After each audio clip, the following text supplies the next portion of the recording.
আজকের গল্পটি শুনে আপনি আপনার চোখ থেকে পানি ফেলতে বাধ্য হবেন। তো আশা করি গল্পটি শুনে আপনাদের অনেক ভালো লাগবে। তো পুরো গল্পটি শুনুন। আমার পাশের বাসার একটা মেয়ে, নাম মিম, আর আমার নাম ইমু। মিম আর আমি দুইজনেই খুব ভালো বন্ধু, বলতে পারেন একজন আরেকজনকে ছাড়া চলে না। হঠাৎ করে একদিন আমি মিমকে মজা করতে করতে বললাম, মিম, আই লাভ ইউ।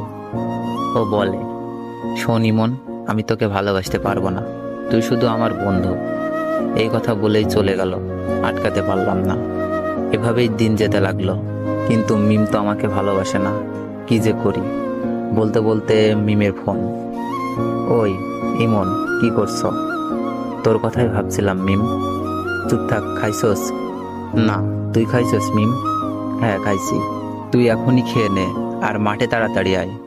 আচ্ছা, বলেই লাফাইতে লাগলাম। মিমের মনে হয়তো আমার জন্য ভালোবাসা জাগছে।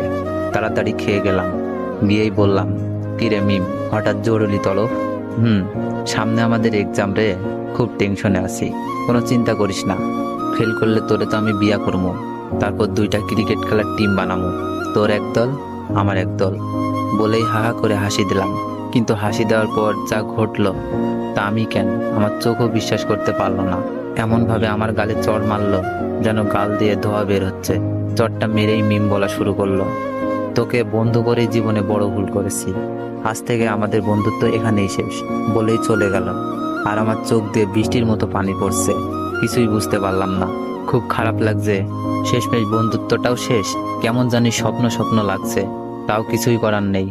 অশ্রু ভরা চোখ আর বুক ভরা কষ্ট নিয়ে বাসায় আসলাম। এসে শুয়ে পড়লাম। বালিশটাও ভিজে গেছে। পুরনো স্মৃতিগুলো মনে পড়ছে। প্রতিদিন ওকে ফোন দিয়ে ঘুম পাড়ানো, ঘুম থেকে জাগাতাম।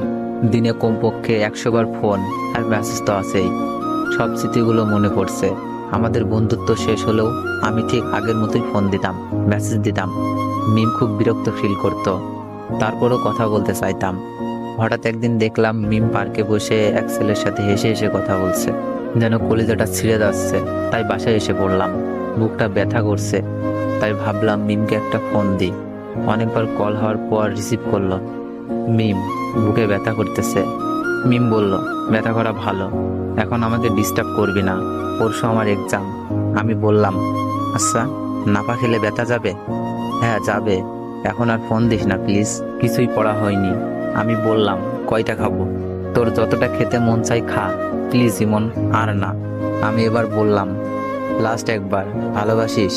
মিম এবার বলল, ইমন, এইসব কথার কোনো মানেই হয় না, আমরা জাস্ট ফ্রেন্ড। তোর অনুরোধে কিন্তু দ্বিতীয়বার ফ্রেন্ড হয়েছি, তাই যা বলোস ভালো করে বুঝে বলিস। থ্যাঙ্কস মিম, রাখি। ওকে রাখ, আর ভবিষ্যতে এ যেন এমন কথা আর শুনি না। ওকে। ফোনটা কেটে দিলাম। একসময় মিম মেয়েটা সারাক্ষণ আমার খবর নিত, এখন আর নেয় না। আর জিজ্ঞেস করে না কাউকে পছন্দ করিস কিনা, আর আগের মতো কি করতে হবে বলে না। হঠাৎ বুকের ভেতরে আবার চিপ দিয়ে উঠল। বুকটা চেপে ধরে একটু বিছানায় শুয়ে পড়লাম। খুব কষ্ট হচ্ছে। আবার বিছানা থেকে উঠে আমাকে নাবা খেতে হবে। কয়টা খাবো? মিম তো বলেই দিয়েছে যতটা ইচ্ছা খেতে পারে। সবগুলো ওষুধ মুখের ভেতরে পুরে ঘুমিয়ে পড়লাম। কাক ডাকা ভরে উঠে পড়ে মিম। মোবাইল চেক করে একটা দীর্ঘশ্বাস ছাড়ে। যাক, আজ আর কোনো মেসেজও নাই, মিস কলও নাই। পড়াই মনোযোগী হই। মিম মন দিয়ে পড়তে থাকে। হঠাৎ মনটা যেন কেমন কেমন করছে। তবুও ভালো, ইমন জ্বালাচ্ছে না। ছেলেটার কোনো কমন সেন্সও নাই। যখন তখন ফোন দিয়ে বলে, মিম, এইটা হয়েছে, এখন কি করব? ওইটা হয়েছে, বোরিং। কয়েক ঘন্টা কেটে গেলেও মিমের মোবাইলে আলো জ্বলছে না। হঠাৎ মোবাইলে মেসেজ টোন বেজে উঠল। মিমের কাছে বোরিং হ্যাপি দুইটাই লাগলো। মেসেজ অন করেই হতাশ হয়। রবি সিম কোম্পানির SMS। রবি সিমকে কয়েকশো গালি দেয় সে। ঘড়ির ঘন্টার কাঁটা ক্রমশই বেড়ে চলেছে, কিন্তু একটি বারের জন্য ইমনের মোবাইল থেকে কল আসে না। হঠাৎ মিমের স্মরণ হয় কতদিনের কথা।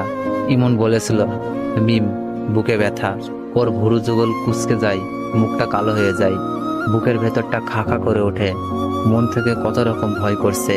রাত 9টা। মিম একদম পড়তে পারছে না। বারবার ইমনের কথা মনে পড়ছে। ইমনের মেসেজ তো তার বোরিং লাগতো, কিন্তু সে কেন এখন ইমনের মেসেজ খুঁজতেছে? কিছুই না ভেবে ইমনের নাম্বারে ফোন দেয়। তো গল্পটির সেকেন্ড পার্ট চাইলে বেশি বেশি কমেন্ট করুন, আর ভিডিওটিতে একটু বেশি বেশি কপি লিঙ্ক করে দেন।